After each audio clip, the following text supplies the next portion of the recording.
Welcome to the Hornets Hivecast, the official podcast of your Charlotte Hornets. Here's your host, Sam Farber.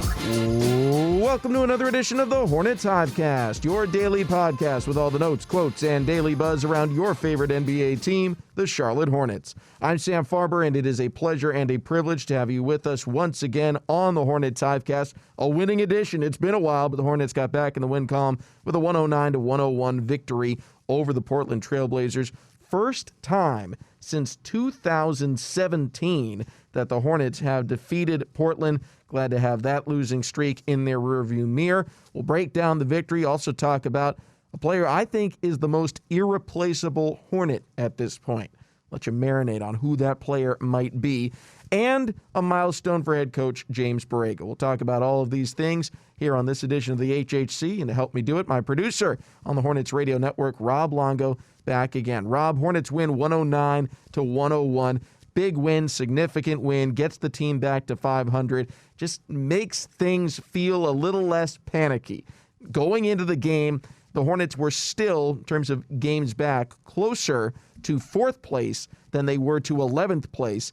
Yet with 4 straight, it felt like things were starting to snowball in the wrong direction. This win certainly changes the perspective and maybe the mindset of a lot of Hornets fans. And it was against a very good Portland Trailblazers team. Granted, Trailblazers did not have Damian Lillard, but it doesn't matter when you got a guy like Carmelo Anthony that can come off the bench and look like vintage Melo from the mid-2000s in the fourth quarter, where I remember I think the last time I bought NBA 2K was when I was in college, and you got Carmelo Anthony in the fourth quarter and he would hit everything, and that's what it felt like last night. He was just incandescent from beyond the arc, but it's one of those wins where you're kind of hit the reset button and say, okay, we're back on the right track. Definitely needed with the very tough schedule coming up, and we'll get into that later on in the week with all of our updated podcast episodes. Nice to come back and get a win at home against a very good Portland team, and everybody showed out, especially Terry Rozier. No question about it. And yes, there was a missing player in Damian Lillard, but I would argue quite vociferously the Hornets' missing pieces, Gordon Hayward, LaMelo Ball, Malik Monk, Devontae Graham, were more significant than just the one player, even someone as spectacular and perhaps the MVP of the league in Damian Lillard. But all that said, I don't think Damian Lillard even would matter because the Hornets came out firing early in this one, a dominant first quarter sparked by Terry Rozier. Martin, cross court to Rozier, catch, fire, 20-point lead for Buzz City.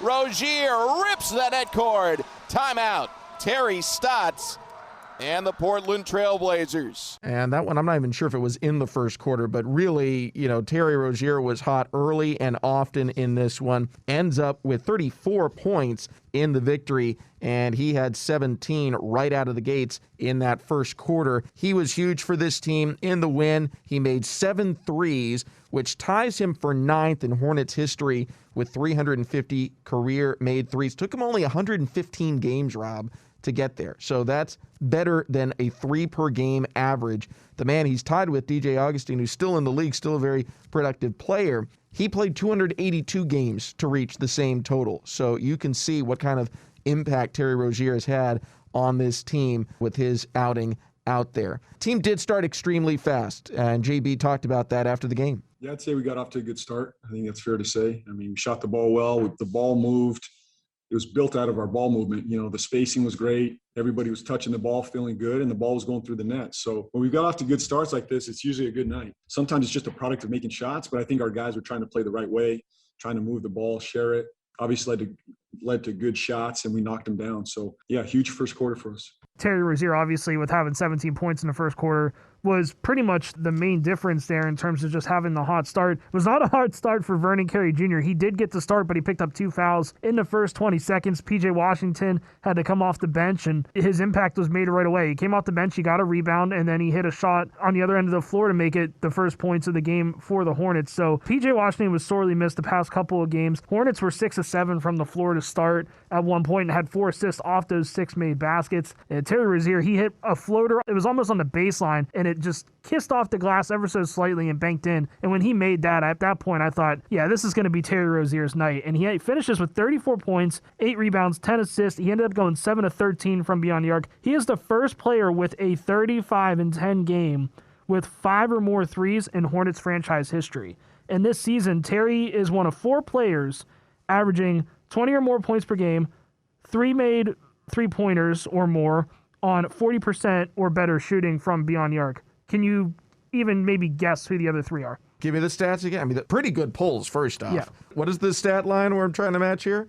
4 players this season averaging 20 points per game or more, 3 made three-pointers per game or more, and 40% from beyond the arc or more. Oof, tough stats. Is Paul George one of them? Yes. Paul George is 1. How many more do I have to get? 2.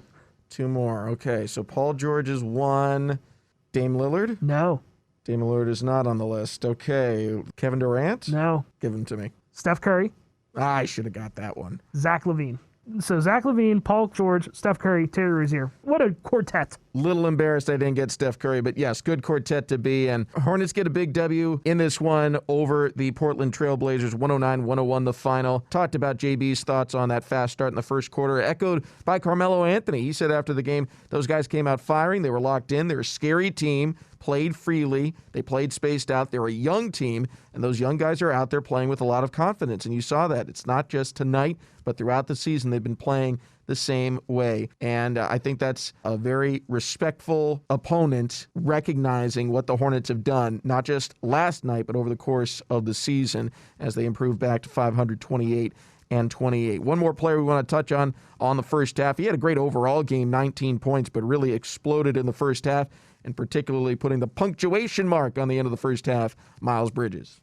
Bridges runs through the lane and throws it down, my goodness, with the right hand. The C's didn't even part. He just jumps over the entire Blazers team. Gotta get framed.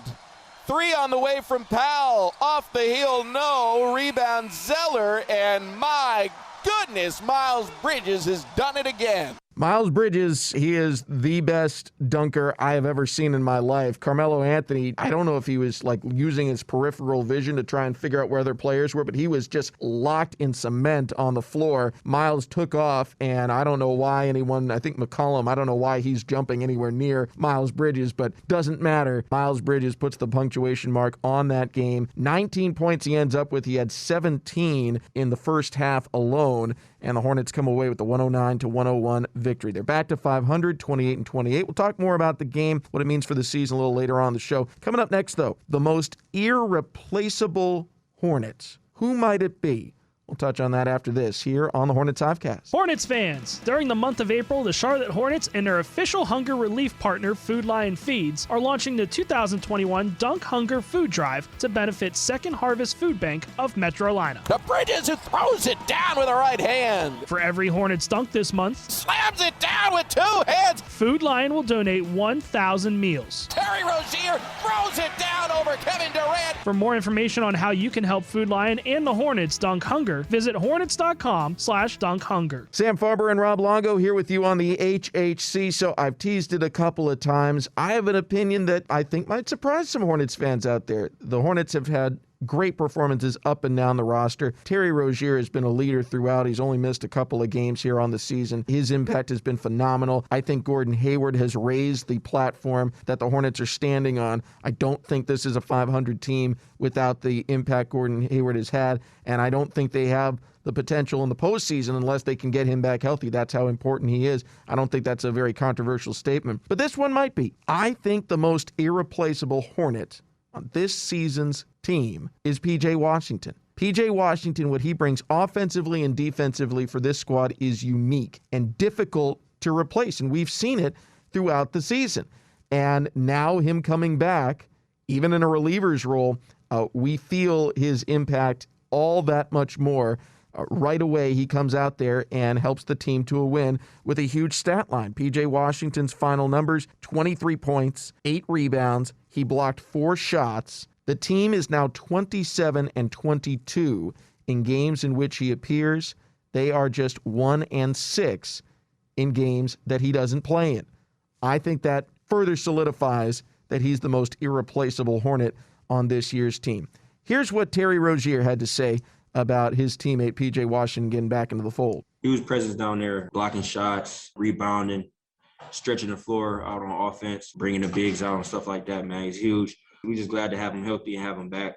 He's a huge piece to this team. So whenever he's playing well like that, the sky's the limit for us. It's not out of the question. I don't think that's an irrational thought. When we did the podcast yesterday previewing this one and we were hoping to get Devontae Graham and PJ Washington back for last night's game, obviously that didn't work out, but I would have thought that Devontae Graham would have been the more important piece at that point just because there's not that much depth right now at the point guard position with Malik Monk being out along with LaMelo Ball. I thought, if you're able to get Devontae back, that would prove just because of the overall depth of the team. But I think you saw tonight, PJ Washington proved me wrong. Just because of the way that he came off the bench, only albeit 20 seconds into the game, I don't look at that as coming off the bench at that point. I mean, he essentially started.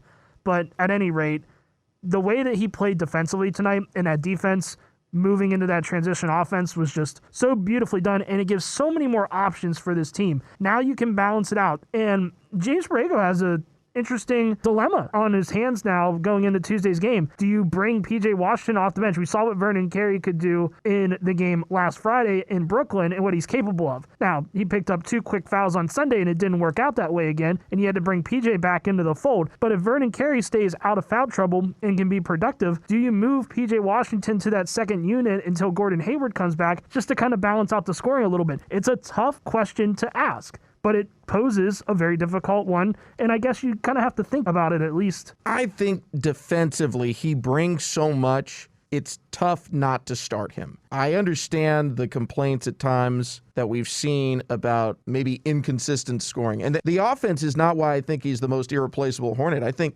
offensively he's a very gifted player. He's a difficult matchup, but he's the one big man, 4 or 5, that is a problem for any team that phases him defensively. Whether he is the primary defender on someone in the post or he's the help guy, he's blocking a lot of shots. This is not last night he had 4 blocks and the rest of the season he just doesn't do it. This guy's been top 10, top 15 in block shots in the NBA all season. So he's a very good presence defensively for this team. Offensively, he's a weapon. He's been streaky at times with his 3-point shot, but overall on the season, he's shooting 37% from beyond the arc. That is even with LaMelo Ball. That is even with Devontae Graham. So, maybe the other 2 guys have been more consistent at times, maybe, fewer of the 1-for type of games. But if you even it out over the entirety of the season, PJ Washington has shot the 3 as well, percentage-wise, as Devontae Graham and LaMelo Ball. I think the stats are there to back this up. And in terms of the big plays he makes, we were referencing Rick Bonnell's fine column on Miles Bridges the other day and how a Miles Bridges dunk is worth a sack. Well, I would argue that some of these plays like this one is equally as valuable. The tip goes right back to him. Norman Powell now for 3. No, long rebound. Brad Wanamaker tips it. P.J. Washington wide open, and it's showtime. 2-handed rim rocker from P.J. Washington. And the Hornets back up by 22. P.J. Washington has as impactful of plays with his dunks, with his threes, with his blocks. He makes big plays out there. Here's what James Borrego, head coach of the Hornets, had to say about the return of P.J. Washington. Well, I thought P.J. was great tonight. I thought it was, great coaching by bringing him in with 20, after 20 seconds into the game. It was just great coaching there, and I thought he was fantastic off the bench. He felt like a starter to me the way he came out. But, I think it was his energy, his defense, his ability to protect the rim, rebound the ball. Obviously, he made shots tonight. So I thought he had his, one of his finer performances of the season, just his overall effort on both ends of the floor. So we're going to need that. What we do from here as far as the lineup, I'll figure it out, and we'll look at that for Tuesday night. But whether he comes off the bench or he starts, he's got to play that way and impact the game that way. I thought he was huge tonight for us. No arguments here. I think he's the most irreplaceable Hornet in the sense that what Terry Rozier brings to a game is unique and special. And similarly for, Gordon Hayward's consistency, Terry Rozier's ability to close, LaMelo Ball's playmaking, Devontae Graham's 3-point prowess, Miles Bridges' dunks and highlights and what he can do from an athletic standpoint. All of these guys have things that are impossible to replicate. But in terms of their production, there are at least other pieces you can plug into that hole and it somewhat fits, okay? If someone other than Terry Rozier takes a last-second shot, Gordon Hayward, Malik Monk, P.J. Washington. We've seen other players do it, not as efficiently, not as consistently, but others have done it. Other players have shot threes the way Devontae does. Other people have run the offense the way LaMelo does. Well, not exactly the way LaMelo does, but they run the offense and it still works.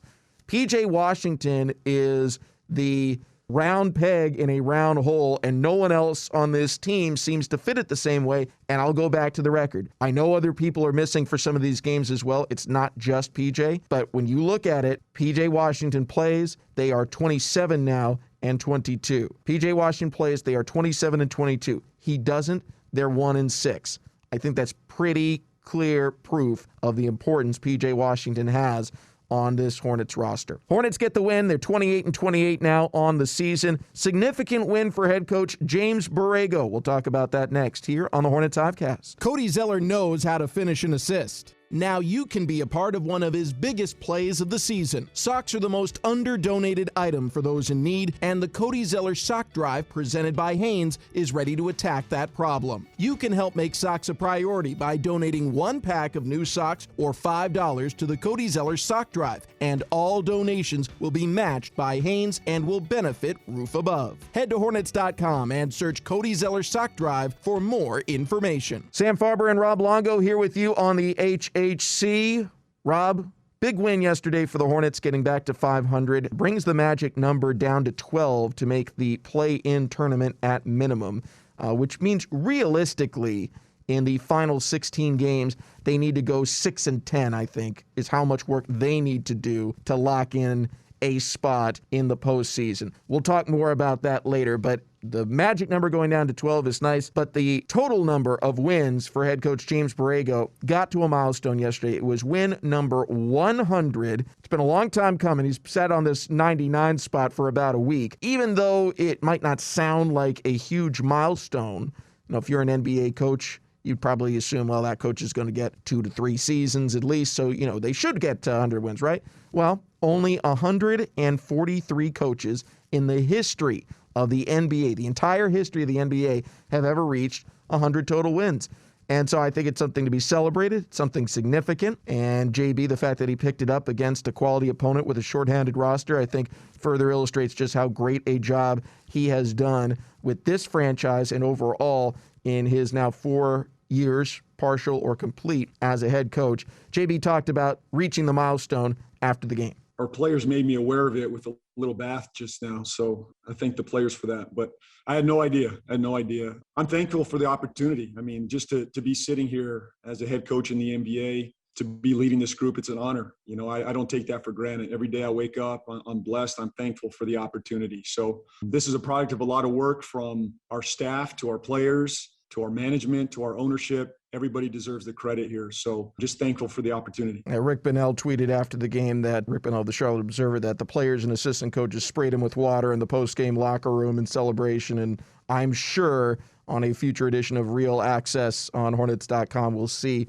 some of that celebration. But a big win and a big number. And congrats to JB. He's such a humble guy. He's such a good guy. Been a wonderful, wonderful transition for me joining the NBA to get to work with him. And this is such a great job for me to be a broadcaster in the NBA. I'm sure he feels the same way. I can hear it in his voice and how he talks. To be a head coach, to come from a non-NBA player background, no one owes you anything. So he is an exceptional coach and is deserving of everything. But what I mean to say is it's not like Steve Nash, a Hall of Fame player, wants to coach and everyone opens the doors to get him in there because he is who he is. Players that have that NBA pedigree, you have a little bit more of a leg up in terms of getting into the room to interview. And JB is a seldom used bench player from the University of San Diego, did not have that for him. So I'm just excited for him to reach this milestone. It's deserved. He's an exceptional coach, and all the people I've talked to about him with from earlier in his life, even before he ever reached the NBA, have said he's always been this exceptional person. And so it's not a surprise he's succeeding. And yet nonetheless, it's amazing sometimes to realize, hey, this person who had no earlier ties to the NBA now has reached the 100-win plateau, and it's the first of many, many milestones I'm sure to come. There's only 30 of these jobs out there. There's only 30 of them. They're all highly coveted. Everybody wants to reached that pinnacle, and it goes back to your point about, nothing was given to him. He didn't have preferential treatment. He didn't have any sort of privilege coming from this historic NBA background or anything like that. He grinded for everything that he's ever had to achieve, and it's really unique just to see him flourish. He's starting to flourish, and he's starting to become one of the top coaches in the NBA. I'm not just saying that because, we're here for the team, but he has been just remarkable to watch this season with all of the injuries, with the way that this schedule is put out, and the way that he's able to adjust in the middle of the games, the way that he is able to, in a split second, determine when he wants to use his one and only coach's challenge to turn the tide in a game, when he has to kind of go to the well and find these players that have a lot of potential. It's just remarkable to watch, and I'm really happy to be a part of it, even though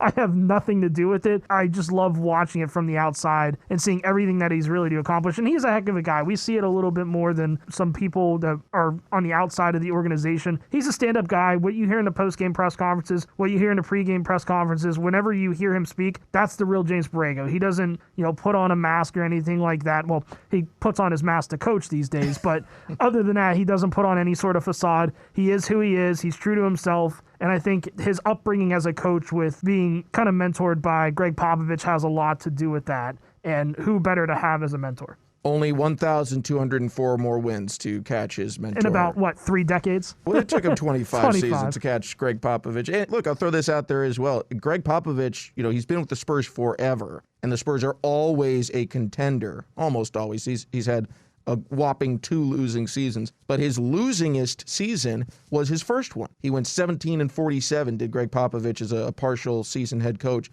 back in the 1996-1997 season. From then on until last year, he ripped off winning season after winning season after winning season, several championships along the way. And JB similarly has had to build this up.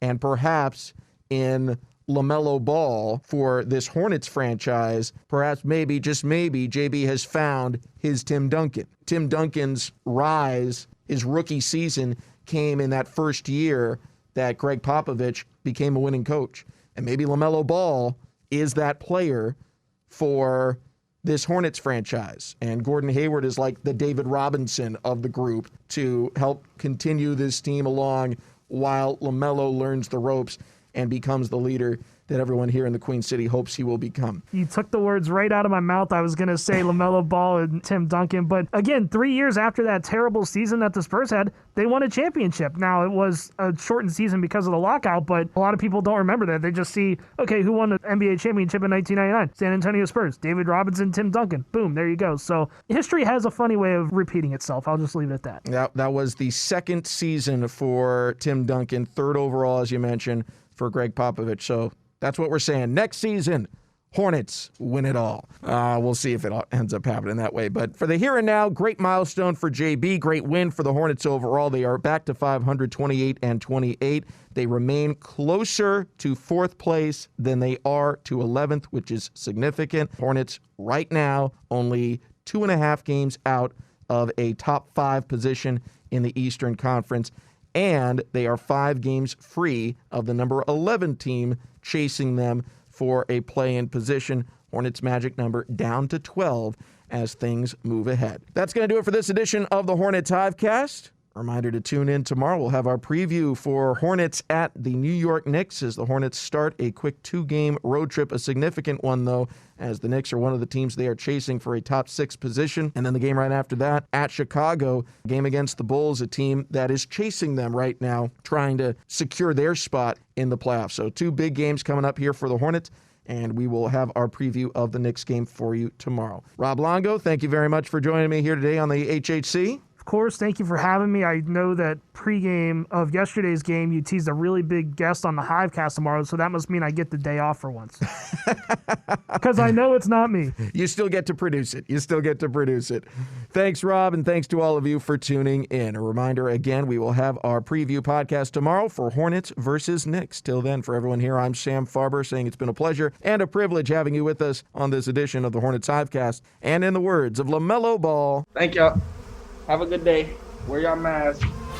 Thanks for listening to the Hornets Hivecast. For more coverage, visit Hornets.com.